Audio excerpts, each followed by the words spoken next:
Meus amigos, boa noite, oitavo período.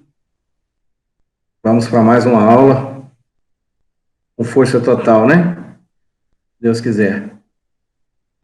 Na aula passada, nós vimos questões relacionadas ao interrogatório, não é isso?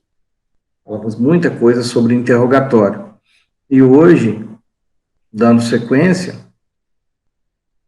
nós vamos falar sobre as declarações do ofendido e sobre prova testemunhal, tá certo? Declarações do ofendido, portanto, e prova testemunhal, tá certo? Pessoal, o ofendido é uma peça importante no processo penal. Ele é o sujeito passivo da infração penal. Nós sabemos que há infrações penais que têm vítima determinada e há infrações penais que não têm vítimas, né? Vítimas determinadas. Como, por exemplo, o tráfico de drogas. Não há vítima determinada no tráfico de drogas. No porte ilegal de arma, não há vítima determinada. Mas há crimes que têm vítima determinada, como, por exemplo, tentativa de homicídio, lesões corporais, roubo, sequestro, cárcere privado, estupro, não é verdade? Todos esses crimes recaem sobre um sujeito passivo, que acaba sentindo na pele as consequências da infração penal.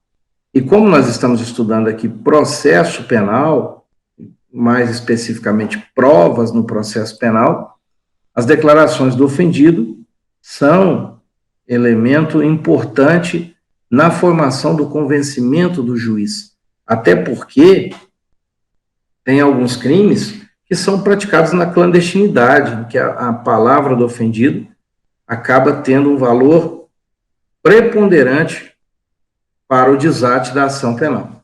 Então, o ofendido é uma peça importante no processo penal que deve ser estudado aqui, né? Existe um capítulo específico dedicado ao ofendido. Enquanto sujeito passivo do delito, é ele quem sofre as consequências da infração penal, é sobre ele que recai a ação delitiva, seja direta ou seja indiretamente. Ele é que é o titular do bem jurídico atingido pelo crime cometido pelo agente, tá certo? Nós sabemos que o ofendido tanto pode ser pessoa física quanto jurídica. Mas o que nos interessa aqui, por enquanto, né, é o estudo da pessoa física, até porque a lei traz diretrizes sobre como ouvir o ofendido, qual seria a participação dele no processo penal. Vocês podem observar que o ofendido, sobre ele recai uma multiplicidade de funções no processo penal, né? O ofendido, às vezes, ele pode ser quem autoriza a própria ação penal, na medida em que há crimes que são de ação penal pública condicionada à representação, e sem ela a ação penal não pode ser deflagrada, não é verdade? Portanto, ele pode figurar como sujeito que dispara o gatilho da ação penal na medida em que cabe a ele autorizar o exercício da ação penal nos crimes em que a representação for exigida, não é certo?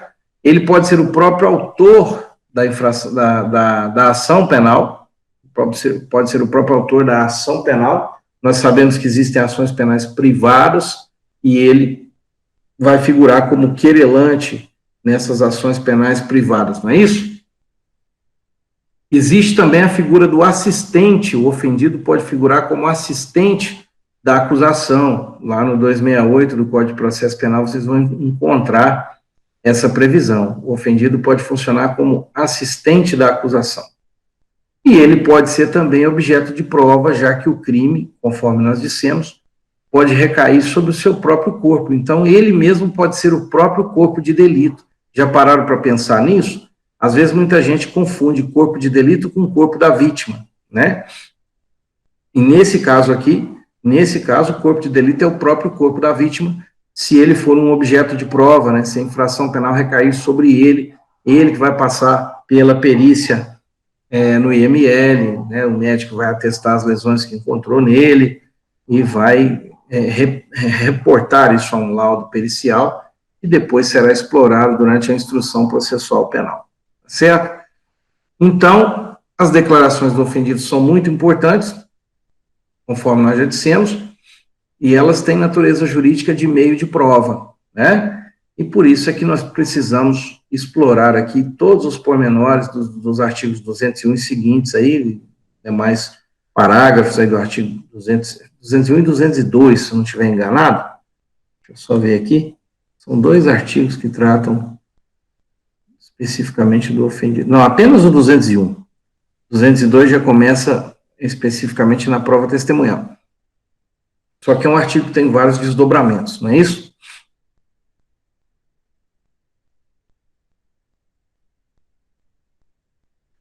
Então, vamos lá.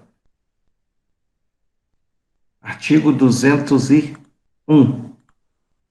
Sempre que possível, o ofendido será qualificado e perguntado sobre as circunstâncias da infração, quem seja ou presuma ser o seu autor, as provas que possa indicar, tomando-se por termo suas declarações.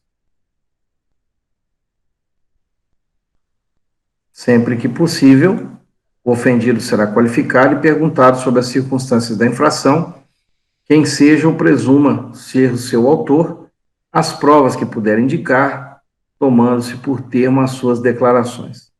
Fiquem atentos, portanto, ao que diz esse dispositivo. Voltando, então, para o nosso ponto de atenção aqui, né? As declarações do ofendido, conforme eu disse, são meio de prova, né? E sempre que for possível, né, o Ministério Público, normalmente, nos crimes que tem vítima determinada, o Ministério Público, na denúncia, arrola o ofendido para ouvir suas declarações, não é verdade? Então, ele é mencionado no rol, no rol da denúncia, mas não como testemunho, nós vamos explicar essa diferença para vocês.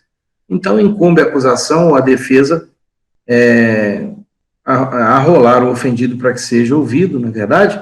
Mas ainda que a acusação e defesa não pretendam ouvir o ofendido, o próprio juiz pode ouvir de ofício, tá certo? Em busca da verdade real, porque o juiz tem esse poder de produzir a prova no processo penal, né? Muito embora o sistema seja acusatório, as provas devem ficar a cargo das partes, né? A produção das provas deve ficar a cargo das partes, mas o Código de Processo Penal, em vários pontos, faculta ao juiz a produção de provas, certo?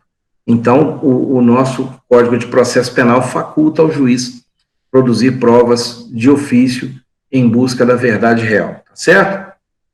Então, lá na audiência, vocês podem observar no artigo 400, o ofendido é o primeiro a ser ouvido, tá? Lá no artigo 400 do Código de Processo Penal, vamos até ele.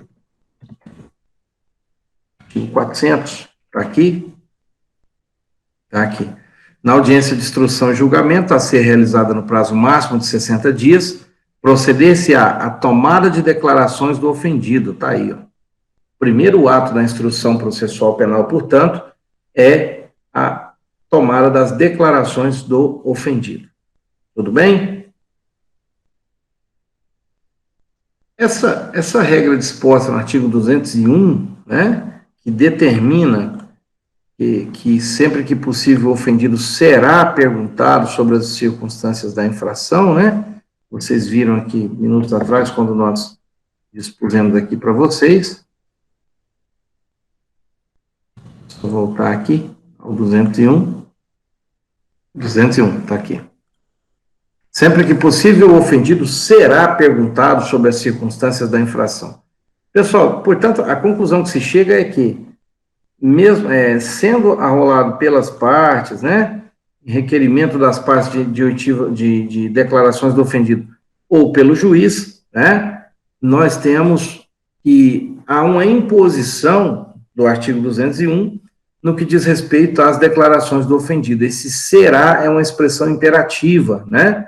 Então, seja por requerimento das partes, lá na ocasião da denúncia ou da resposta, né, o ofendido acaba figurando ali próximo ao rol testemunhal que vai na denúncia, seja por requerimento das partes ou por medida ex officio do juiz, trata-se de uma imposição da lei, tá certo? Então, o juiz, que é o presidente do processo, tem que se encarregar da produção dessa prova, seja a requerimento das partes ou mesmo de ofício, quando o juiz decidir ouvi-lo, tá certo?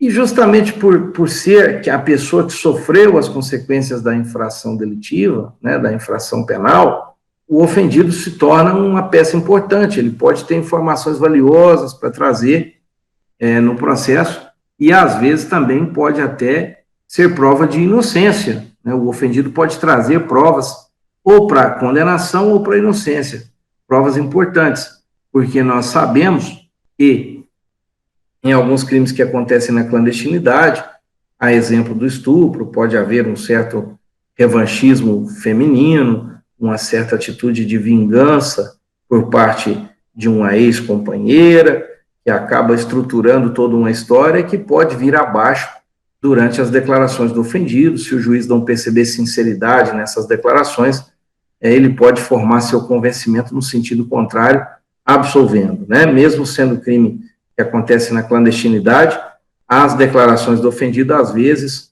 podem ser um fator preponderante para a absolvição do acusado, tá certo? Então, não se trata de prova que serve apenas aos interesses da acusação. O ofendido está ali e as suas palavras podem contribuir para a busca da verdade real, tá certo? Então, e nós também não podemos perder de vista o fato de que o juiz deve conduzir as declarações do ofendido com extrema cautela, né? Visando, obviamente, evitar que o ofendido seja atingido de forma vexatória, de forma pejorativa, a pessoa que já sofreu as consequências da infração penal e acaba tendo que rememorar esses fatos, né? Inevitavelmente o ofendido vai ter que rememorar esses fatos, vai ter que narrar tudo isso, às vezes fica em pânico, e narrar para o juiz a situação que vivenciou.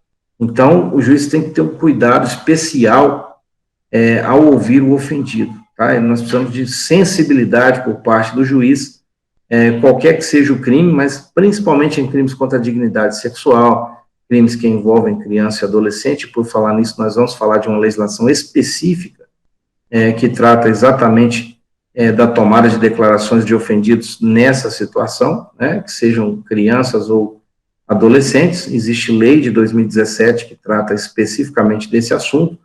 Certo é que o juiz tem que tomar cuidado para inquirir o ofendido da forma menos traumática possível.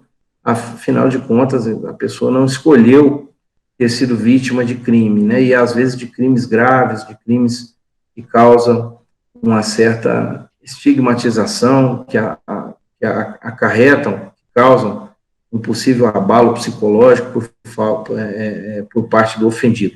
Então, o juiz tem que tomar um cuidado especial na hora de ouvir as declarações do ofendido, a fim de extrair delas a maior credibilidade possível, né? Nós sabemos que tem pessoas que são verdadeiros atores, e em contrapartida tem pessoas que não sabem mentir, né? Ao primeiro sinal, diante da primeira indagação, já acabam abrindo o jogo para o juiz.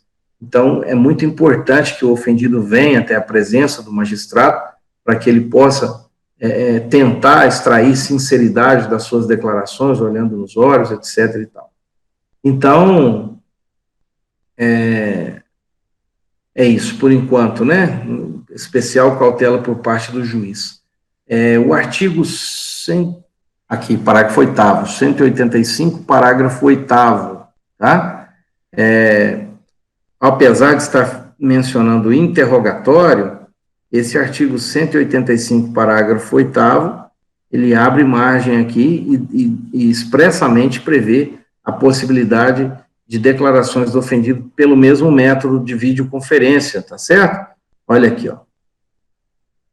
Aqui, ó, parágrafo 2º. Excepcionalmente, o interrogatório pode se dar por videoconferência, ok? E lá no parágrafo 8º, o legislador fez questão de deixar bem claro: aplica-se o disposto nos parágrafos 2º, que é o que nós acabamos de ler aqui, excepcionalmente se dará por videoconferência. Vejam, parágrafo 2º, está mencionado aqui, videoconferência, e a lei, no parágrafo 8º, diz, excepcionalmente, aplica-se o disposto nos parágrafos 2º, que é aquele que nós acabamos de ler, desse artigo, no que couber a realização de outros atos processuais que dependam da participação de pessoa que esteja presa, como a cariação, reconhecimento de pessoas e coisas, e inquirição de testemunho ou tomada de declarações do ofendido. Então, é possível que se tome as declarações do ofendido pelo método da videoconferência, tá certo? A lei, no 185, parágrafo 2º, trata dessa medida excepcional, e no parágrafo 8º, ela permite a aplicação do parágrafo 2º ao caso de declarações do ofendido, tá certo? O que eu preciso lembrar aqui ainda, né, sobre... o parágrafo 4º do artigo 201, parágrafo 4º do artigo 201, ele prevê que, antes da realização da audiência, o ofendido ficará num espaço reservado, né? Isso para se evitar, obviamente, o constrangimento de ter que estar na presença do réu, lá do lado de fora, às vezes o réu está solto, né? Ou mesmo preso, né? O ofendido fica ali nas proximidades de onde o réu está algemado, escoltado, para se evitar esse clima ruim, esse ambiente que pode, talvez, conspurcar a prova, né?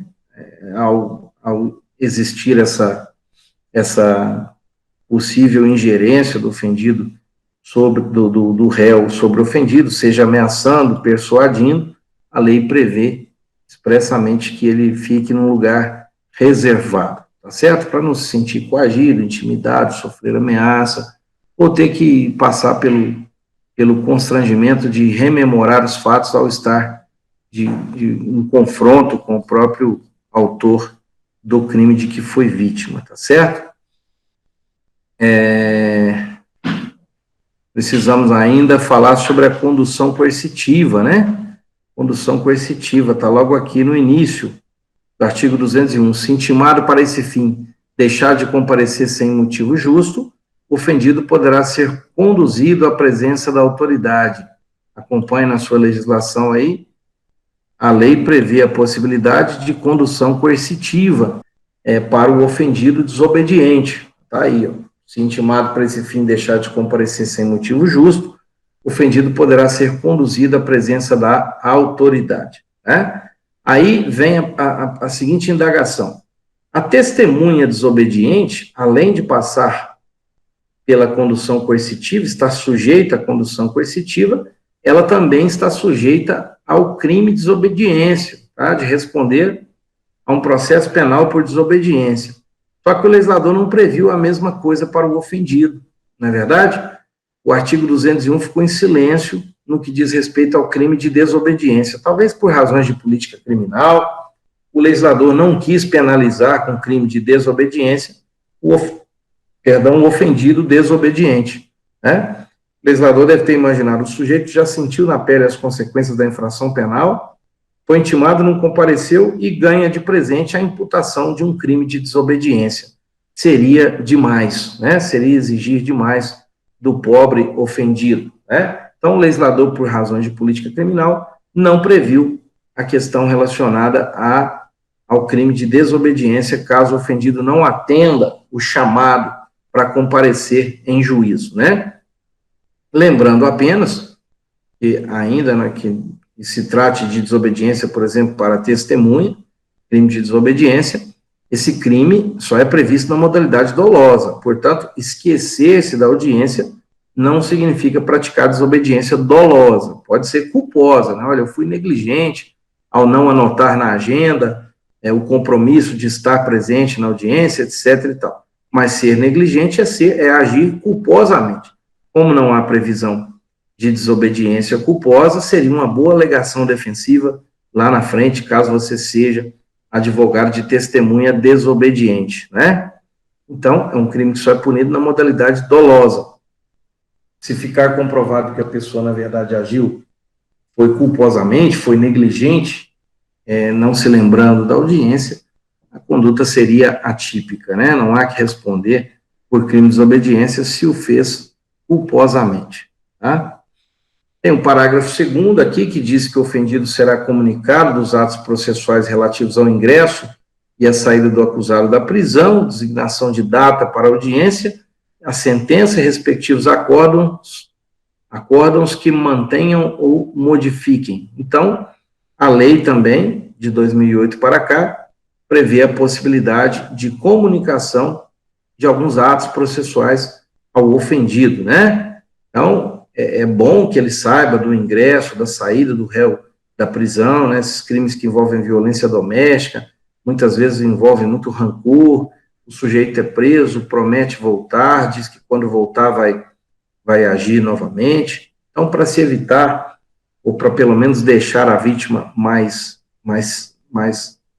cautelosa, para deixar a vítima mais preocupada e para que tome suas providências, a lei determina que o ofendido seja comunicado dos atos processuais relativos ao ingresso e à saída do acusado da prisão, designação de data para audiência, sentença, acórdãos, etc.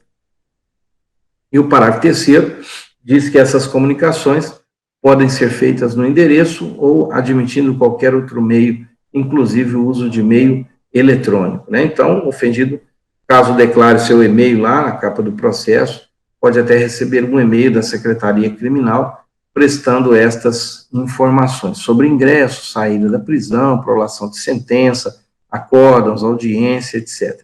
Tá certo? Continuando, portanto, né? Como é que se dá a oitiva do ofendido? Como é que se dá? Qual o procedimento para se ouvir a pessoa, a vítima do delito? Qual é o procedimento? Vejam bem, a legislação não tratou disso de forma pormenorizada, como faz com as testemunhas, né? Apenas disse, o ofendido será perguntado sobre as circunstâncias da infração, quem seja o seu autor e tal. Então, nós temos que nos socorrer e aplicar subsidiariamente os dispositivos que nós temos, já que a legislação processual não é clara neste sentido, ela não prevê o procedimento para a oitiva do ofendido. Então, nós temos que buscar auxílio lá no 212 do Código de Processo Penal.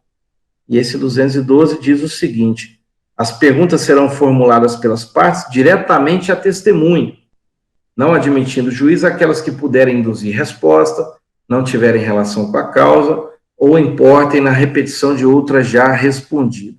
Portanto, pessoal, já que a legislação não traz, melhor dizendo, uma regra procedimental para se ouvir o ofendido, né, nós temos que buscar um suporte, buscar uma regra subsidiária aqui no 212, né? Então, a parte, como é que fica na prática? A parte que arrolou, né, a parte que requereu, melhor dizendo, que as declarações do ofendido sejam tomadas, ela pergunta primeiro.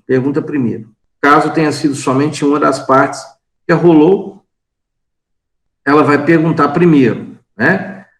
Se as duas partes, tanto a acusação quanto a defesa, tiverem requerido oitiva, as declarações, melhor dizendo, oitiva é de testemunho, tiverem requerido as declarações do ofendido, se forem as duas, nós começamos pela acusação e encerramos com a defesa, né? Se foi a defesa que requereu, somente, a acusação não, nós começamos com as perguntas da defesa e terminamos com as da acusação, justamente para garantir o contraditório. Se foi o juiz que determinou de ofício, nós vamos seguir a mesma regra, acusação primeiro, defesa depois, tá certo? Então, a parte que arrolou, a parte que requereu, sempre eu falo arrolou, mas não é a forma correta, né? Arrolar é testemunha, né? A parte que requereu as declarações do ofendido, pergunta primeiro. Se ambas tiverem requerido, o Ministério Público pergunta primeiro e a defesa exerce o contraditório, perguntando depois. Se foi o juiz que determinou de ofício a oitiva das declarações do ofendido, né, nós vamos obedecer a mesma regra, né? Aí, nesse caso, o juiz, eu entendo que o juiz deve iniciar as perguntas, né, já que a prova é dele, ele que insistiu em produzi-la de ofício, o juiz inicia as perguntas e as partes formulam perguntas complementares, assim como acontece no interrogatório, lá no 185 seguintes. Então, o juiz inicia as perguntas e as partes complementam essas perguntas com as perguntas que entenderem pertinentes ao final, tá certo? Então, essa é a regra procedimental para se ouvir o ofendido. Mas nós precisamos falar aqui. Compromisso de dizer a verdade e crime de falso testemunho, tá certo? O ofendido não presta compromisso legal, tá? O legislador, obviamente, entendeu que, devido ao fato dele ter sido vítima do crime, ele pode ter interesse na condenação, ou pode aumentar coisas, ou omitir fatos, coisa que não é permitido à testemunha, na verdade, coisa que é punível, no caso da testemunha, pode responder por crime de falso testemunho. Não significa dizer que o ofendido tem permissão para mentir, né? É direito do ofendido mentir, afirmar isso seria um pouco inconsequente da nossa parte. O que nós podemos dizer é o seguinte: o ofendido pode mentir, ele tem o direito de mentir? Claro que não. Legislação nenhuma vai dar o direito de uma atitude imoral. O direito de mentir é imoral. Não existe em legislação alguma, né? O que acontece é que a legislação tolera a mentira do ofendido ao não puni-la, né? Ao não puni-la, assim como tolera a mentira do réu ao não punir o perjúrio, não é isso? Por isso que o ofendido não presta compromisso de dizer a verdade, diferentemente do que ocorre com a testemunha. Pessoal, até aqui tudo bem? Eu quero que perguntem se quiserem, tá?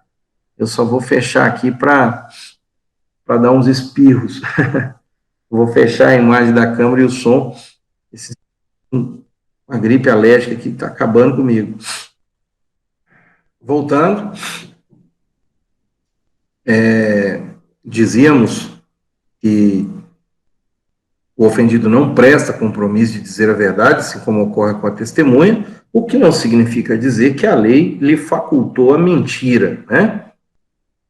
A lei não prevê, seria imoral por parte do legislador afirmar o direito à mentira, né? Da mesma forma que não existe esse direito expresso para o réu, enquanto está sendo interrogado, também não existe para o ofendido. Mas não menos verdade é que, ao não prever punição alguma para mentira de réu ou de ofendido, a legislação acaba tolerando a mentira dessas pessoas, que, portanto, prestam suas declarações sem o compromisso de dizer a verdade. Via de consequência, não respondem os ofendidos pelo crime de falso testemunho, tá certo? O ofendido, portanto, a vítima do crime, não responde pelo crime de falso testemunho. O falso testemunho está previsto lá no artigo 342 do Código Penal, tá certo? Agora eu preciso falar com vocês sobre a Lei 13.431, até vou disponibilizar aqui para vocês, tá? Lei 13.431 de 2017. Essa lei trata do quê, pessoal? Do quê? Então vamos lá. Olha aqui. Dispõe sobre o sistema de garantia de direitos da criança e do adolescente vítima ou testemunha de violência e altera a Lei 8.069, que é o Estatuto da Criança e Adolescente. Não sei se é do conhecimento dos senhores, mas em 2017, um pouco mais de 3 anos, que essa lei é de 4 de abril, surgiu no Congresso Nacional essa lei que garante às crianças e adolescentes vítimas ou testemunhas o direito de serem ouvidas de uma forma diferente, tá certo? Diferente. Então, essa lei trata de duas situações, de dois institutos distintos, apesar de serem similares, né? Ela trata aqui da escuta especializada e do depoimento especial. Estão vendo a legislação, pessoal? Estão vendo, né?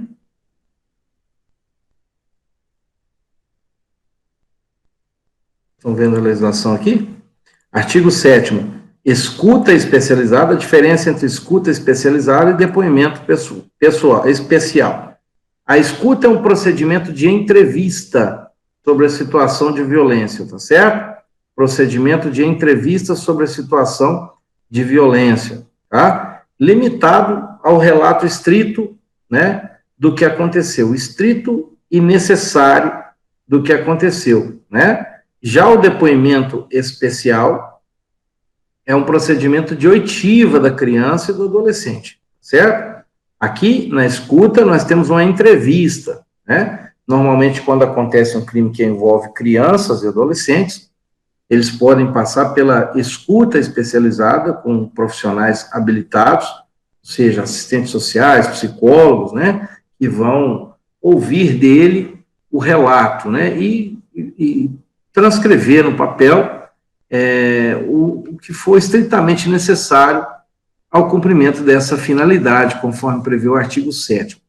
Já o depoimento especial é um procedimento de oitiva da criança ou do adolescente, seja pela autoridade policial ou pelo próprio juiz, olha aqui. Então, aí está a diferença, escuta especializada e entrevista.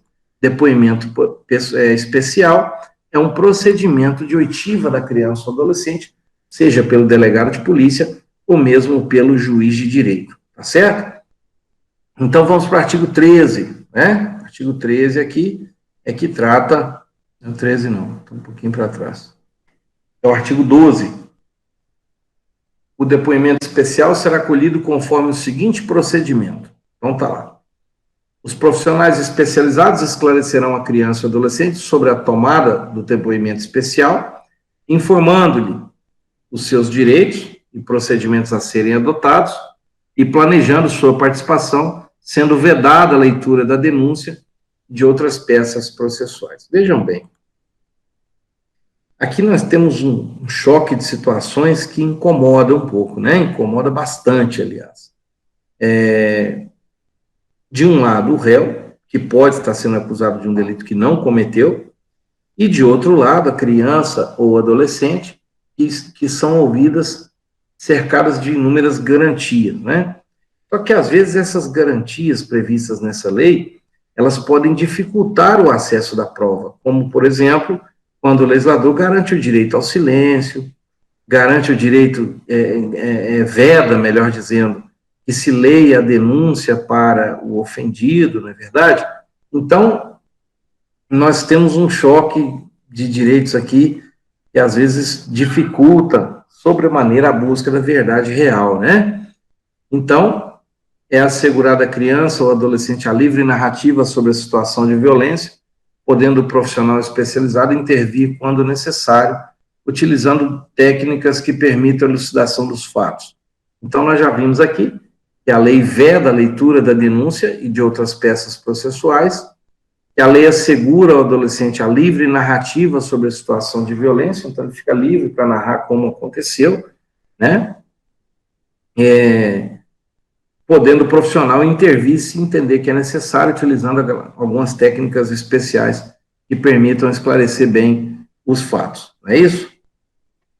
No curso do processo judicial, o depoimento especial será transmitido em tempo real para a sala de audiência, preservado o sigilo, né? Então, literalmente, nitidamente, uma videoconferência entre, né, a sala de audiências, entre os participantes presentes na sala de audiência, ou seja, as partes, o órgão acusatório, o assistente da acusação, caso haja, e os defensores e o juiz, né, que estarão em link direto por videoconferência com aquele profissional que vai intermediar as perguntas e as respostas. Ele ouve as perguntas, o juiz as transmite para o profissional, conforme as partes sugerirem, conforme o próprio juiz também formular, e esse profissional se encarrega de encaminhar as perguntas à criança ou adolescente da forma que entender conveniente, né, a fim de evitar, obviamente, qualquer constrangimento ou de evitar que a criança ou adolescente rememorem esses fatos de uma forma sofrível, né? Claro que ela vai ter que rememorar os fatos, infelizmente pode ter sido vítima de algo e vai ter que passar por isso a bem da busca da verdade, mas se tiver que passar por isso, que seja minimamente impactante, né? Mas o juiz também não pode tirar os olhos, né, de uma realidade. Ele tem que agir de forma minimamente impactante, mas também ele não pode deixar de lado a produção da prova, porque, repito, em alguns crimes que acontecem na clandestinidade, as palavras do ofendido são de suma importância para o esclarecimento dos fatos. Então, nós temos que tomar cuidado com aquela conduta extremamente conservadora do juiz, quando você sugere uma pergunta, o juiz entende que a pergunta é invasiva, né? Mas a parte está ali para perguntar e a pergunta tem que ser formulada. É claro que ela passa pelo filtro do profissional que está lá na outra sala com o adolescente, com a criança ou adolescente, e ela vai ser transmitida da forma mais fiel possível, né? Sem perder os caracteres da pergunta, porém com outras palavras, né? Quando eu digo fidelidade, fidelidade é o que interessa, e não as palavras que foram utilizadas na pergunta, né? Que fique bem claro. Então, a parte formula a pergunta, o profissional, sem dissolver a essência da pergunta, sem desvirtuar o essencial que se precisa com a resposta, ele vai formular a pergunta da forma minimamente impactante, minimamente invasiva. É isso? Então, para quem não sabia, existe a Lei 13.431, que trata justamente, então, da escuta especializada e do depoimento especial. É isso? Escuta especializada e depoimento especial. Estão aqui as duas expressões, artigo 7º e artigo 8º, tá certo? Era o que precisávamos falar sobre isso, não vou entrar em muitos pormenores, até porque nós nem temos muito tempo para isso, né? Mas a lei está aí informada e os artigos foram explorados aqui com vocês. Dúvidas, pessoal?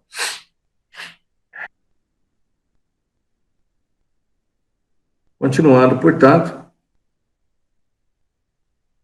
a nossa conversa aqui a respeito das declarações, é necessário preservar a intimidade da pessoa ofendida. Nós sabemos que a regra no processo penal é a publicidade, mas que essa publicidade pode ser afastada em alguns casos, já ou previstos em lei, ou em alguns casos concretos, em que o sigilo da tramitação seja necessário.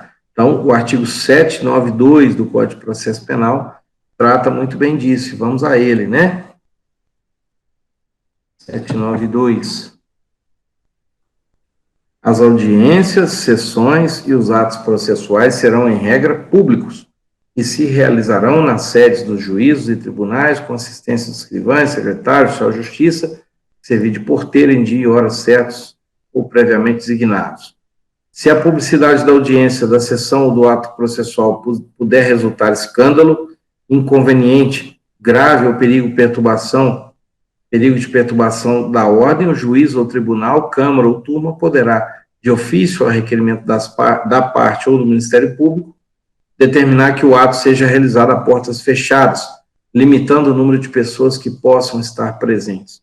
Então, vejam bem, o artigo 792 enuncia já de imediato que a publicidade deve prevalecer nos atos processuais do Poder Judiciário brasileiro.